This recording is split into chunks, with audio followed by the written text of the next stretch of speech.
الحمد لله رب العالمين وبه نستعين على أمور الدنيا والدين ولا حول ولا قوة إلا بالله العلي العظيم اللهم صل وسلم وبارك على سيدنا محمد وعلى آله وصحبه وبارك وسلم تسليما كثيرا كثيرا برحمتك يا أرحم الراحمين قال رب اشرح لي صدري ويسر لي أمري واحلل عقدة من لساني يفقهوا قولي ربي يسر ولا تعسر يا كريم ربي زدنا علما وارزقنا فهما اللهم افتح علينا بفتوح العارفين. Assalamualaikum warahmatullahi ta'ala wabarakatuh. Alhamdulillah, tuan-tuan, puan-puan, para jemaah yang dimuliakan Allah Subhanahu wa taala. Pertama-tama dan selamanya, marilah kita memanjatkan setinggi-tinggi kesyukuran kita pada Allah Subhanahu wa taala kerana masih lagi Allah Subhanahu wa taala memberi kita kelapangan dan dipilih oleh Allah Subhanahu wa taala dengan baki hayat yang kita ada pada hari ini untuk meneruskan ibadah dan melaksanakan perintah-perintahnya semata-mata dengan pertolongannya juga. Dia syukurlah pada Allah SWT. Walaupun hari ini rating penularan COVID naik 691 kes, 7 kes di Negeri Sembilan, tuan-tuan. Bagi saya menggerunkan. Kan kita takut pada makhluk tu? Tidak. Tak tahulah apa dugaan yang Allah nak bagi pada kita. Mungkin kita ni dah terlampau selesa sangat. Mungkin ada beberapa pihak yang sombong pada Allah. Mungkin ada yang rasa angkuh. Maka Allah kembalikan balik pada kita supaya timbul keinsafan dalam jiwa kita akan kehebatan Allah Subhanahu wa taala. Wallahu musta'an wa ilaikal balagh. Dan kepada Allah lah tempat kita memohon pertolongan, dan kepadanya juga kita menyampaikan segala hajat-hajat kita agar dia perkenankan segala doa kita, agar Allah SWT angkat semula wabak yang diturunkan. Kita risau, tuan, bila yang kena wabak ni ialah di kalangan warga emas. Pertama, kedua ialah kalangan orang-orang yang ada penyakit NCD, penyakit yang tidak berjangkit seperti kencing manis, darah tinggi, kolesterol, asma dan sebagainya, boleh membahayakan kesihatan. Jadi apa saya nak tekan, tuan-tuan, kita sama-sama jaga diri kita, ikut SOP, patuhi SOP, gunakan mask. Saya dengar cakap tak dipakai, bergomor-gomor lah kan. Dan juga kalau boleh salam-salam ni kendianlah, salam-salam ni kemudian. Saya tahu kita ni ikutkan, tuan-tuan, rindu sangat nak semayang merapat-rapatkan soft. Kita rindu sangat nak berselawat. Lepas kita bagi salam tu, lepas doa tu kita nak berkeretapi salam tu kan. Rindu, tuan-tuan. Sallallahu ala Muhammad. Tapi sebenarnya boleh tanpa salam pun kita boleh kan. Selawat je lah, apa susah pun nak. Takkan nak tunggu sama-sama imam mulakan dulu sallallahu, sampailah dapat 2-3 rangkap pun jadilah, daripada tak ada langsung. Mudah-mudahan di norma-norma baru kehidupan ini dapat kita sesuaikan. Dan sebenarnya pun kalau kita tengok dari segi penularan ini pun benda dah jadi kan. Kita pun dah tak boleh nak salahkan siapa kan. Kalau sebelum terjadi boleh kita ngelakkan lagi, kita ngelak. Tapi benda dah jadi kan. Malas cerita lah kan. Sepatutnya dulu lagi dah didengar kan pendapat-pendapat, tapi ialah ada masalah lain yang perlu dikejarkan kan, perlu dipenuhi, sehingga lupa tanggungjawab yang lain dalam syariat, iaitu tidak memberi mudarat pada orang. Sekarang kita tuan masuk dalam bab inilah bab muka surat 25 tu, halangan kedua, iaitu awaik. Dalam bab awaik ni ada empat kan. Satu, nafsu. Kedua, manusia. Ketiga, dunia. Keempat, syaitan. Itu lebih kurang macam itulah. Jadi insyaAllah tuan, sebelum kita mulakan pengajian kita ini, mari sama-sama kita memulakan pengajian kita ini dengan bacaan Ummul Kitab Al-Fatihah. A'udzubillahi minasyaitanirrajim. Bismillah. Iyyaka na'budu wa iyyaka nasta'in ihdinas siratal mustaqim siratal ladzina an'amta 'alaihim ghairil maghdubi 'alaihim waladdallin. Bismillahirrahmanirrahim. Qala Syekhul Musannif hafizahullah wa nafa'ana bihi wa ulumihi fid dharain amin. Halangan yang kedua, iaitu halangan yang kedua dalam penghalang-penghalang, iaitu awaik, iaitu perkara-perkara yang menghalang kita daripada sampai kepada Allah. Dia dipanggil Aqabah kan. Aqabah ni macam gunung lah. Gunung pun boleh, bukit pun boleh. Dia lebih berbentuk bonjolan lah. Dia macam kita bawa kereta kan, bawa kereta lalu laju, ada bonjol lah, kena slow balik lalu jalan balik, macam tu lah bonjol. Jurang-jurang pun boleh. Awaik ni ialah perkara yang menghalang kita, yang boleh kita sampai kepada Allah SWT. Yang pertama, dunia, dan kita dah bahas yang lepas. Untuk hilangkan, untuk jauhkan daripada halangan keduniaan tu, ialah kita kena buang dunia daripada hati kita. Bukan balik rumah kan ambil TV campak kat luar tuan-tuan, bakar. Bukan salah TV, telefon semua tak salah. Yang salah kita yang menggunakan tu. Kecenderungan hati kita nak menggunakan macam mana. Kalau kecenderungan hati kita tadi itu bersifat keduniaan, maka dapatlah dunia. Tapi kalau kecenderungan hati kita itu kepada akhirat, kepada menyuguhkan Allah Ta'ala, maka sampailah pada Allah. Minkum man yuridud dunya wa minkum man yuridul akhirah. Di antara kamu ada yang menginginkan kehidupan dunia, dan ada juga di antara kamu ini yang menginginkan akhirat. Itu kecenderungan kita. Jadi kalau kecenderungan kita tu dapat dikalihkan kepada akhirat, dengan cara kita mengamalkan hidup zuhud, mengamalkan hidup secara qanaah, kemudian bersyukur, mudah-mudahan dunia itu tidak mencengkam kita. Dunia ini sebagai satu bentuk jalan untuk memenuhi kehidupan kita saja tuan-tuan. Banyak mana pun tidak menyempurnakan, melainkan kesempurnaannya itu ialah dengan qanaah. Dulu guru kami kata, definisi miskin tu apa? Paling senang kali. Miskin tu apa?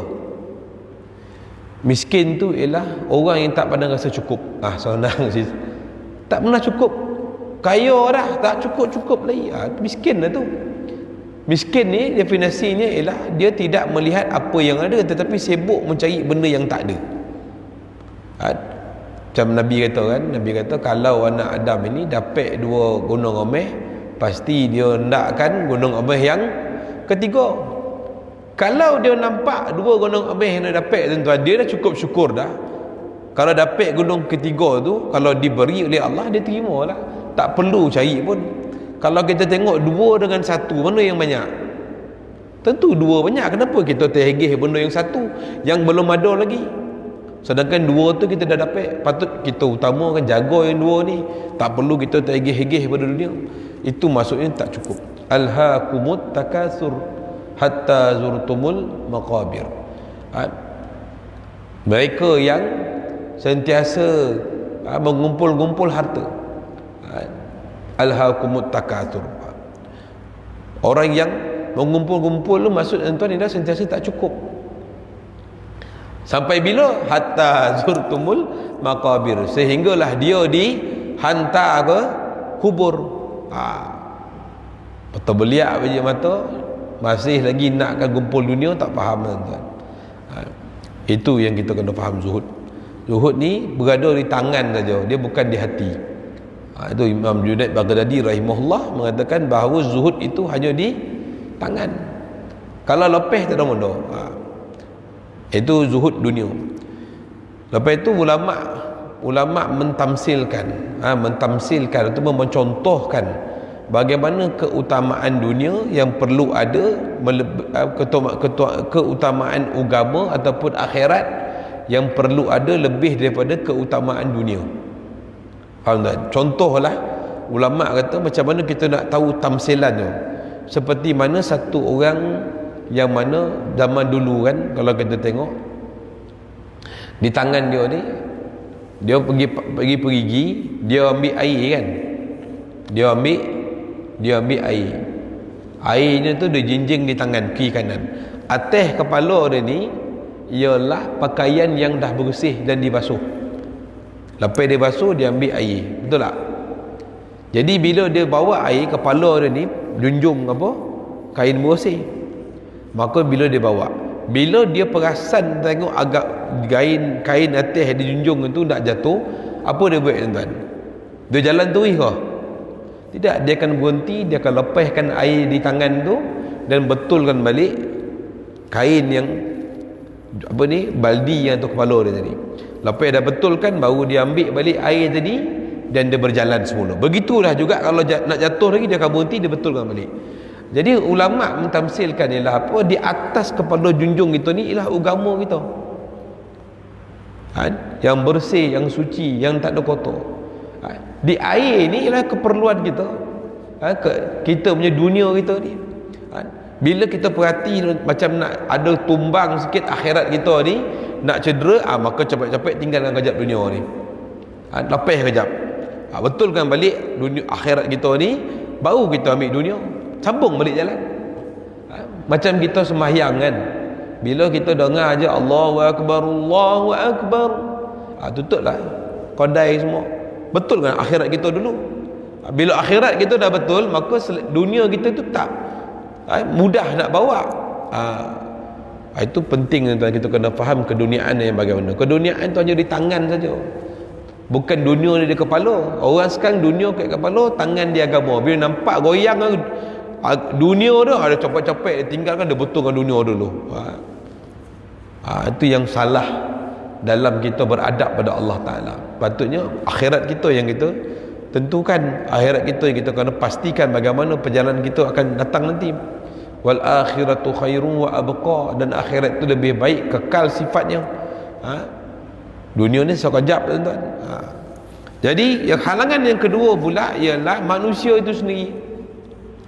Makhluk manusia itu mungkin boleh merosakkan kita, dan kita boleh merosakkan dia. Itu yang dikhawatiri. Satu pentingnya nanti masuk bab uzlah ataupun dalam bab khulwah, iaitu kita mengasingkan diri ataupun bertajarrud untuk menghasilkan nilai-nilai kerohanian dalam diri kita. Sebahagian manusia boleh menjadi penghalang seseorang hamba dalam daripada perjalanan mendekatkan diri kepada Allah, seperti orang-orang kafir dan orang-orang yang fasik. Boleh saja. Kalau kita tengok di zaman-zaman permulaan Islam dulu, orang-orang kafir banyak menyakiti orang-orang Islam, diseksa dan sebagainya, menyebabkan orang-orang yang nak memeluk Islam pun rasa terbantut pula. Kalau masuk Islam ni lagi teruk, baik tak payah. Begitu. Begitu juga orang-orang fasik. Orang-orang fasik yang banyak mungkin boleh jadi kepada keterpengaruhan kita, untuk terjebak sekali, terlibat dalam kefasikan. Satu tuan-tuan, Nabi SAW kata, agama kamu ialah agama kawan kamu. Faham tak? Agama itu ialah pada kawan kamu. Kalau kawan kamu ni agamanya baik, maka kamu baik. Kalau kawannya fasik aja. Begitu juga agama seorang isteri ialah agama pada suaminya.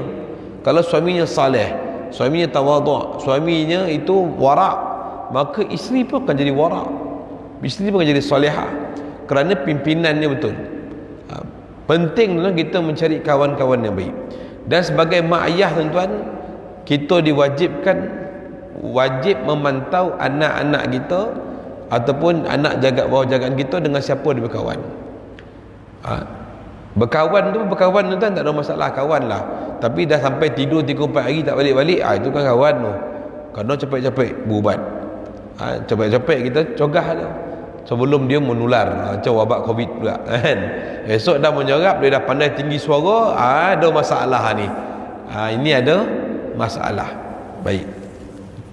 Maka hamba itu perlu tafarrud dan beruzlah, iaitu menyendiri daripada makhluk dalam proses memperbaiki dalamannya, yakni kerohaniannya, daripada dipengaruhi oleh mereka.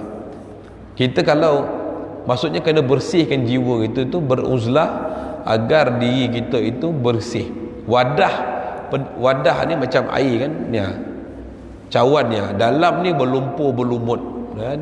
Kalau kita tak asingkan dia, cuci dan sebagainya, bersih kan, kita tak boleh nak jadikan dia wakar, nak jadikan dia tompek letak air.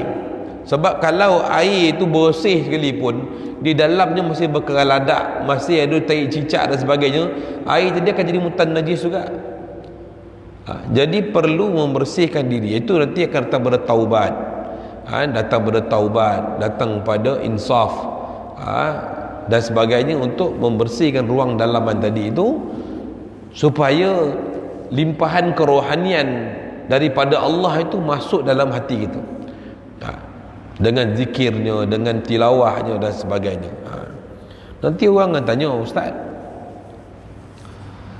kenapa Ustaz lepas semayang ni kita kena zikir subhanallah 33 kali kan, Allahu Akbar, Alhamdulillah 33 kali, Allahu Akbar 34 kali, lepas tu adalah zikir pula, macam tuan imam kita tadi baca zikir tahlil khususiyah fi tarikatil Ahmadiyah kan. Macam mana tu Ustaz? Boleh ke? Apa nas dalil dia? Tanya dia balik kan. Kau pergi jumpa doktor kan, doktor kata pagi lepas makan ubat dia, lepas makan ni lepas zuhur kan, lepas makan tengah hari ni nak tidur kan sekian. Tanya doktor apa dalil kan? Boleh tuan? Kita tak ada tanya dalil, tolan je kan. Pertama memang dah ada hadis Nabi sallallahu alaihi wasallam, lepas sembahyang sekian-sekian baca. Ada pun tambahan-tambahan zikir ataupun doa ataupun ahzab kan, hizib-hizib yang diamalkan para aulia ilah, para solihin, itu harus kan kalau untuk diamalkan, dan sunat pula kalau bagi mereka, dan wajib juga bagi mereka yang dah ikut tarbiyah tarekah tertentu, supaya apa, macam dos ubat tadilah. Kalau kita makan betul cara ikut bilangan dos dia tuan-tuan, maka insya-Allah copek sembuh. Betul tak? Kalau main taram antam kromo tuan-tuan, tak dapat kesan yang baik. Lepas itu bacaan-bacaan kita tu bukan bacaan di lidah.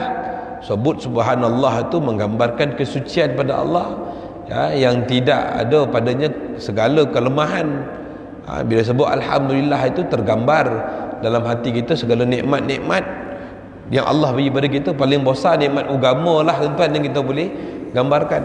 Kemudian Allahu Akbar, ada sebagainya. Itu tak ada masalah macam kita makan ubat. Sebab kita semua amalan-amalan solat ni semua itu tazkiyatun nafs, untuk mensucikan jiwa kita daripada segala bentuk keterikatan dengan dunia, keterikatan dengan makhluk, hanya terikat dan terpanak pada Allah Ta'ala saja, bukan kepada sisi keduniaan. Baik, maka hamba itu perlu bertafarrud. Ini bertafarrud ni ialah mengasingkan diri, membaiki diri itu. Membaiki diri ni macam orang kena penyakit domam lah kan? Ataupun kena kuarantin ni, itu tafarrud tu. Tafarrud ni bahasa Arab ni, bahasa sekarang ni kuarantin. Tu dia. Kalau kena balik daripada Sabah, kena 14 hari, duduk tafarrud. Buat apa Ustaz? Berzikir lah, berzikir, solat, duduk 14 hari. Tu kira masuk uzlah lah tu kan. Itu masuk khalwah lah tu. tapi cuma tak ada guru je lah, guru dia MKN je kan. Kena ikut garis panduan. Makan ubat ni, dia akan bagi ubat antiviral lah, dia KKM akan guide itu. Tapi orang yang bertafarrud dengan syekh, maka dia bukan dia khalwah dengan diri dia saja, dia akan khalwah dengan syekh kan, duduk dalam tu, duduk berkhalwah. Syekh itu akan pantau. Macam orang pergi masuk ward lah kan, masuk ward tu bukan kita masuk ward kan, doktor kan masuk sekali. Macam mana cik dah makan ubat, apa rasa ini ada batuk-batuk lagi, okey cik buka dada, kejap tarik nafas, dia kan cek itu. Okey cik, lepas ni kita akan buat ujian untuk oksigen, nanti kalau tiup benda Allah tu, belon tu kan. Makna sehinggalah kita itu bebas daripada penyakit tadi, barulah dia discharge. Begitulah kita orang-orang yang berkhalwah. Bertafarrud di sini ialah masuk dalam khalwah dengan niat untuk baiki jiwa gitu. Tentu bila kita masuk alwah tuan-tuan, handset tak boleh bawa masuk. Apa nak jadi lah. Penting kita punya kesihatan kan. Macam kita lah hospital lah, tengah koma itu, handset tak ada tuan-tuan. Doktor akan tumpukan dia punya rawatan tadi, dan kita pun hanya akan tumpu pada rawatan kita, sehinggalah kita kembali pulih jiwa kita. Baik. Sehingganya akhir dia mencapai tahap iaitu menyendiri daripada makhluk, iaitu mengasingkan diri pada makhluk. Pertama, agar dia tidak menyakiti makhluk, dan kedua ialah makhluk tidak menyakiti kita. Dua-dua lah. Mana kita, bila kita mengasingkan diri kita tuan-tuan, sebenarnya pertama kita tidak menyakiti makhluk. Mungkin saja perasaan hasad ada dalam diri kita, mungkin saja penyakit iri dalam hati dan kita, tak puas hati dengan orang. Untuk elak tu daripada merosakkan orang lain, baik kita asingkan. Macam orang kena penjara kan, itu tafarrud lah tu, supaya dia tidak menyakiti orang. Maka hukumannya ialah kena apa?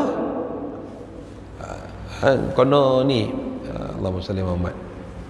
Syekh saya telefon pula atau apa kejap telefon. Maka dia kena asingkan diri dia supaya dia tidak menyakiti orang lain, tidak merosakkan orang lain, dan tidak memberi kesan yang negatif pada orang lain. Maka dia kena asingkan. Itu dari segi nisbah, agar dia tidak menyakiti, dan agar kalau orang tak nak menyakiti dia, maka dia pun kena duduk asing, duduk rumah, ataupun duduk di mana-mana yang boleh dia selamat daripada tangan orang lain. Macam Nabi SAW kata masa patah Mekah kan, Nabi kata siapa yang masuk rumah Abu Sufyan dia selamat, siapa masuk dalam rumah Ummu Hanik dia selamat, siapa masuk dalam Kaabah dia selamat, siapa yang masuk rumah Allahumma salli Muhammad Muawiyah dia selamat, siapa masuk rumah Al-Abbas selamat. Maka orang Islam pada masa itu pun datang bukan nak bunuh pun, tapi nak bagi tu kalau kau masuk rumah tu kau selamat. Begitu. Maka semua orang akan masuk dalam rumah untuk selamatkan diri dia. Faham tuan-tuan? Begitu.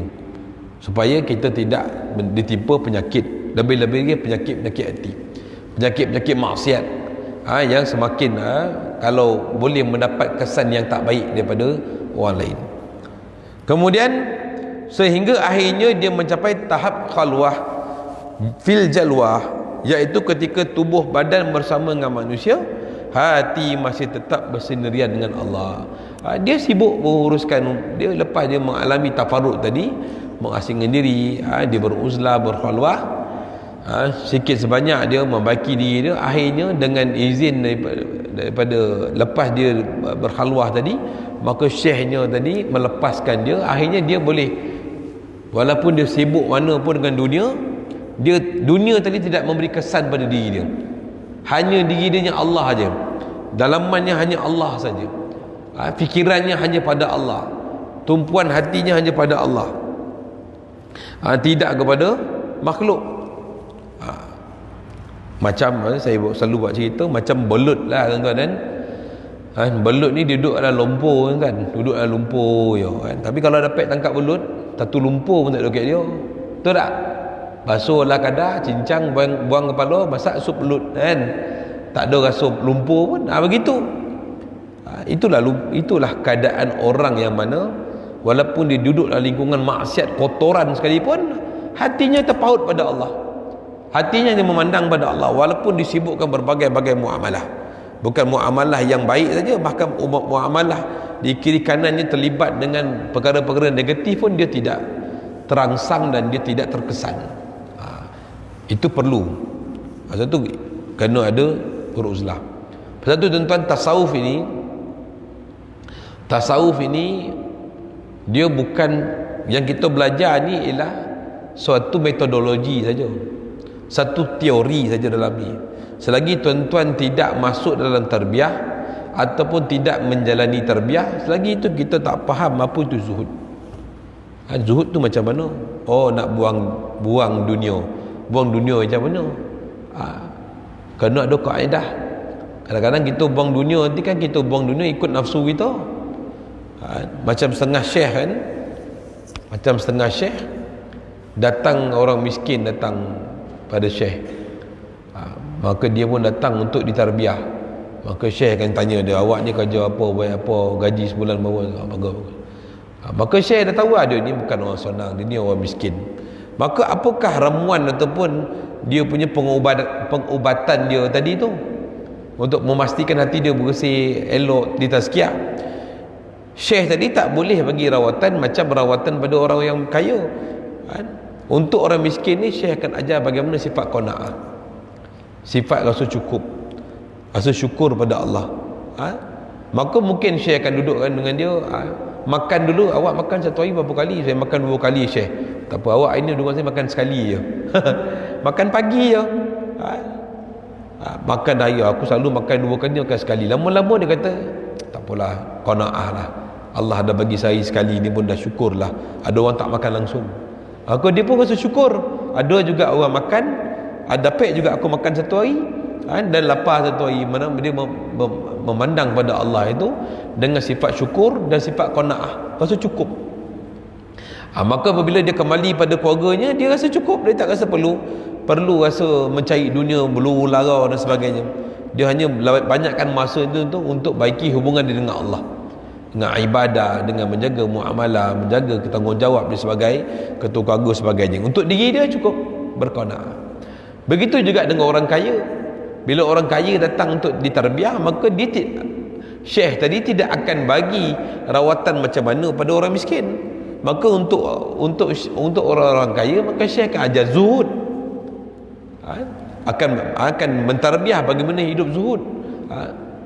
Bila syekh akan tekan, kau buat ni, kau bayar ni, kau buat ni, sehinggalah dia merasai, alamak, aku ni banyak harta aku dah habis dah ni. Ada satu syekh tu datang, awak gaji berapa? Gaji satu bulan 10,000, bagi saya 9,000, 1,000 awak pegang. Nak tak nak kena bagilah. Rupanya syekh tadi simpan duit dia, tak guna pun, simpan. Akhirnya dia rasa, alamak, macam mana ni, dapat 1,000 cukup juga, alhamdulillah. Rupanya banyak duit lagi banyak lagi duit yang digunakan pada tempat yang tak bermanfaat rupanya. Maka dia rasa ditarbiyah dengan sifat zuhud. Bila dia dah dapat sifat zuhud tadi tu daripada tarbiyah syekhnya, kan bila syekhnya pulangkan balik duit dia tadi, dia rasa tak payahlah syekh, saya tak perlukan. Duit dia gunakanlah untuk kerja-kerja agama. Maka duit tadi tu, harta dia tadi tu dimanfaatkan untuk agama. Maka lahir sifat zuhud, maka dia tak rasa perlu. Dia rasa cukup je, cukuplah syekh. Macam kisah Sayyidina Abu Bakar kan. Sayyidina Abu Bakar radhiyallahu ta'ala anhu, satu hari isteri dia kata dengan Abu Bakar, wahai suamiku, aku ni teringin sangatlah nak makan makanan yang special sikit lah. Boleh tak aku ambil daripada gaji kau sikit-sikit, kumpul-kumpul untuk belikan makanan, nanti aku dah masak nanti boleh kita makan sama-sama. Maka Sayyidina Abu Bakar pun setuju. Boleh. Sehari gaji sebulan gaji dapat kumpul-kumpul, dia bagi kat suami dia, bang dah dapat dah duit ni bang, duit ni beli barang boleh tak, saya nak masak makanan yang kita suka tadi. Sayyidina Abu Bakar buat apa tuan-tuan? Ambil duit tadi tu pulang kat Baitul Mal balik. Aku dah ini terlebih ni. Ini duit saya ni tak, sebenarnya duit yang gaji saya sebenarnya yang tu je. Yang lebih ni bukan duit saya. Ini duit Baitulmal. Pulang balik menangis rumah tuan-tuan. Macam kita lah kalau macam tu macam mana lah agak kan. Kan? Kita lebih tak apa, jangan kurang. Apa pula ni, saya patut, saya kerja saya ni macam kau bawa balau, takkan nak bayar RM3 sejam. Kita lagi demand kan. Sayyidina Abu Bakar tidak. Ini ketakwaan ini yang menyebabkan Sayyidina Umar kata apa, sungguhnya Sayyidina Abu Bakar ini telah meninggalkan jejak yang payah untuk diikuti. Itu sifat. Itu melalui tarbiyah, melalui daripada uzlah. Seorang perlu menyendiri daripada makhluk disebabkan dua perkara. Pertama, manusia sentiasa menyibukkannya dengan daripada beribadah, kan? Anak, isteri dan sebagainya, kan? Al-Quran kata apa? Maksudnya apa? Sungguhnya anak dan isteri kamu itu merupakan fitnah. Fitnah ni ujian, tuan-tuan. Bukan menjadi fitnah. Fitnah yang kita faham tu, fitnah ni ialah ujian-ujian. Tak salah kita kahwin, tak salah kita ada anak. Tapi kalau perkahwinan kita, anak isteri kita menjauhkan diri kita daripada ibadah, maka perlu kita baiki keadaan tu, bukan tinggalkan mereka. Salah, betulkan balik. Ayah-ayah ni kena pergi belajar masjid, pergi belajar ilmu, agar dia memahami apakah fungsi dia sebagai ketua keluarga, bukan sebagai hanya jadikan isteri sebagai alat pembuat nafsu saja. Anak-anak ni untuk urusan-urusan keduniaan yang lain, tidak. Dia kena faham tanggungjawab dia. Apa tanggungjawab dia? Bukan sekadar memenuhi nafkah seharian, tapi dia kena pastikan agama ada yang ada pada isterinya dan agama pada anak-anaknya tadi terbela. Tanya koreh sikit, awak ni masak-masak dah solat ke dah pukul berapa dah ni? Tak ingat Tuhan ke? Pergilah masak. Jadi bila kita faham situasi yang kita, tuan-tuan, barulah anak-anak bini kita ni tidak menyibukkan kita daripada ibadah. Tapi bila kita salah faham, nanti kita jadikan anak bini kita ni sebagai maksud dalam hidup kita, sehingga kita lupa nak membanyakkan ibadah, sehingga kita lupa nak datang kepada Allah dengan beribadah yang sahih. Terkejar-kejar nak penuhkan harapan anak bini, nak penuhkan cita-cita isteri, sampai terlupa yang dia ada Allah, yang perlu dia mengabdikan dia pada Allah, kepada Allah Subhanahu wa taala. Teruskan kita dengan anak bini kita, tapi kena faham maksud perkahwinan tadi. Maksud perkahwinan, di samping itu kita menyayangi isteri kita, menyayangi anak kita sesuai dengan perintah. Ini perintah, kan? Jaga anak ahli keluarga ni merupakan perintah. Ya, apa? Al-Quran apa? Ya ayyuhallazina amanu qu anfusakum wa ahlikum nara. Wahai orang beriman, peliharalah diri kamu dan juga anak ahli keluarga kamu daripada bakaran api neraka. Waquduhan nasu wal hijarah, yang bahan bakarnya daripada batu-batu, manusia-manusia dan juga batu-batu berhala. Tauhid kan? Boleh? Tauhid insya-Allah. Jadi itu. Jadi manusia ni memang selalunya akan jadi penghalang kita beribadah. Dan kedua ialah manusia boleh merosakkan hasil ibadah. Seperti datangnya riak, berubah niat. Asal nak ibadat pada Allah, nampak bakal Pak Muntua lalu tu cantik ibadat kan? Tauhid Allahu Akbar tu Allah Akbar. Oh, macam wali Allah lah. Lain macam kan. Dia sebut Allah, Pak Muntua bergogah hati, oh menantuku kan. Itu salah tu. Sepatutnya kita menunjukkan amal ibadah kita itu kepada siapa? Allah yang maha melihat. Sepatutnya begitu, tapi lain pula yang berlaku. Pada siapa kita nak tunjukkan ibadah kita? Tunjuk pada Allah. Lepas ramai-ramai bila kita dalam jemaah rajin solat ibadat, solat sunat, duduk dalam kita ni, contohlah datang ke masjid, ba'diyah, qabliyah ba'diyah ni mudah kita buat. Tapi cuba seorang buat yang wajib je kan, sebab tak ada semangat, motivasi orang tengok tak ada, jadi dia buat. Itu terjadi pada kita semua, tuan-tuan. Terkadang lah kan. Jadi kita buat agama kita ni, beramal ibadah ni Sama ada orang ramai ataupun kita bersunyi diri, tak mengubah pun mutu ibadat kita pada Allah. Tidak mengurangkan mutu ibadat kita pada Allah, bahkan masa kita bersendiri itu lebih lagi tinggi daripada berjemaah tadi. Sepatutnya kalau kita nak berjemaah, macam kita lah kan, zaman bulan puasa marin lah, dulu tahun-tahun lepas kan, tahun ni kan, kita semayang tahajud tu di masjid kan. Semayang kat rumah tak ada lah, semua nak semayang bulan puasa, pukul 4 dah tersogat dah. Buat kat rumah lomau tuan, siapa nak tengok kan. Buat kat masjidnya ramai yang tengok kan. Kenapa tak buat kat rumah? Padahal afdal amalan sunat ini kita buat secara bersendirian. Namun kalau ada inisiatif, ini diharuskan. Namun dia panggil apa? Khilaful aula. Kita buat solat berjemaah. Solat solat taubat berjemaah. Sebab kalau tak buat jemaah tak jalan pula. Baik buat. Baiklah khilaful aula, boleh buat. Tak ada masalah. Namun kalau yang bagus ni kita buat seseorang. Tapi sebab kadang-kadang ada orang yang baru berjalan, bertaktih, baru dapat hidayat, dia pun tak roti nak semayang. Oleh itu baik kita buat beramai-ramai, supaya ada dia besok dia boleh buat sendiri dalam bentuk pendidikan, tak ada masalah. Itu dalam tujuan pendidikan tak apa. Tapi kalau untuk riak, untuk ujub, itu tidak dibolehkan. Bahkan kalau kita tengok dalam Imam Ghazali rahimahullah pun kata, apabila kita datang pada solat tadi dengan niat untuk datang riak, untuk ujub, maka afdal solat seseorang. Namun itu qil pada Imam Ghazali, walaupun dia ulama besar. Tapi kalau dalam masalah sembahyang jemaah dituntut, kalau dah semua macam tu sembahyang kat rumah, siapa nak sembahyang kat masjid? Maka kita pergi datang ke masjid juga, solat berjemaah, namun kita jaga hati kita. Pastikan niat kita itu pada permulaannya, pada pertengahannya dan pengakhirannya itu perlu dijaga niat. Selalunya jaga niat kita ni pada permulaan dan akhir tu, permulaan dan pertengahan tu agak mudah. Tapi yang nak jaga tuan-tuan, tu amalan kita yang 3-4 minit ni, nak jaga yang puluh-puluh tahun ni payah. Nak jaga niat kita lepas sembahyang, walaupun solat tu 3-4 minit kan, tapi nak jaga keikhlasan, nak bercakap dengan orang tu, nak jaga hati, nak betul hati kita tu agar tidak riak, tu yang payah.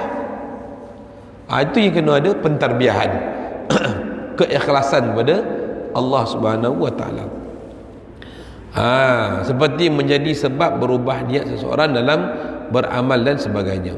Maka hukum beruzlah ini bererti meninggalkan pergaulan dengan manusia dan menyendiri dengan fokus beribadah kepada Allah.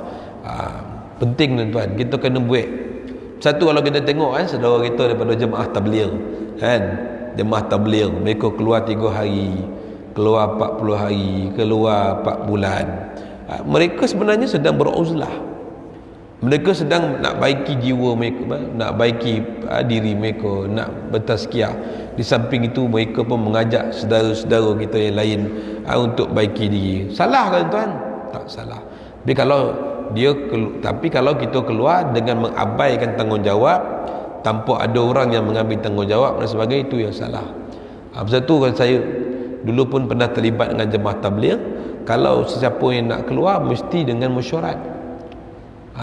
Sekarang dah tak boleh keluar tuan kan, zaman Covid ni tak ada masjid-masjid, tak ada dah.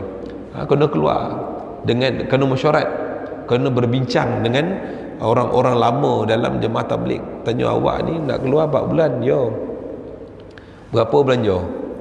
Belanja 2,000. Di rumah berapa? Di rumah bukan 2,000 juga. Rumah bila api air rumah anak sekolah je ada orang uruskan. Dan masyarakat tu dengan rumah dah. Baik, dia okey tak? Okey. Boleh keluar. Ini tanya, berapa bawa? 15,000. Di rumah kosong. Allah Rasul lah. Awak balik sendiri. Selesaikan dulu. Itu sekarang agak ketat lagi lah. Kalau kena zaman Covid ni lagilah ketat. Kan? Ini pengalaman saya. Masya Allah. Memang terjaga betul. Memang terbela. Satu, mana ada orang orang selalu sibuk tanya, apa ni ustaz jemaah tabligh ni jangan nak bini siapa? Pergi pejabat agama tu ada tak orang rumah orang tabligh ni pergi buat laporan kat Paid? Pejabat pergi mahkamah ada tak? Tak ada pun. Yang lain orang lain ada. Kan? Orang yang tak tabligh ni banyak tu tak dia tak balik bawa lori pergi Johor tak balik-balik, nafkah semua tak ada. Orang bukan tabligh yang ramai buat report. Jemaah tabligh tak ada masalah. Setakat ni lah saya berkawan lah dengan mahkamah kawan saya 2-3 orang. Dia jadi YA kan, yang Arif tanya ada tak ada pun share dia orang ni lebih-lebih cerita kan. Jadi begitulah kita nak menjalani proses uzlah itu dengan pertama ialah kita datang dengan syekh tarbiyah. Yang kedua kalau tak mampu ikutlah jemaah dakwah. Baik tuan saya pun nak pergi hotel Alsen Kelana ni, nak jumpa kawan saya Ustaz Dr. Iman Al-Akiti, nak jumpa sekejap, ada hal sikit bincang. Baik tuan ada soalan tuan? Nanti kita sambung balik bab hukum beruzlah.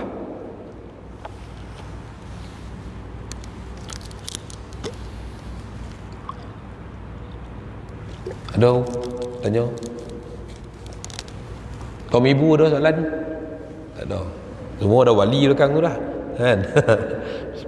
Dia wali pasal dia mengaji rumah, kepala kat rumah kan. Dia tengah masak semua tu kan. Bismillah. Kalau tak ada tuan-tuan, kita sudahi majlis kita dengan tasbih kafarah dan suratul asr. Subhanallah wa bihamdihi, subhanakallahumma wa bihamdika, asyhadu an la ilaha illa anta, astaghfiruka wa atubu ilaih.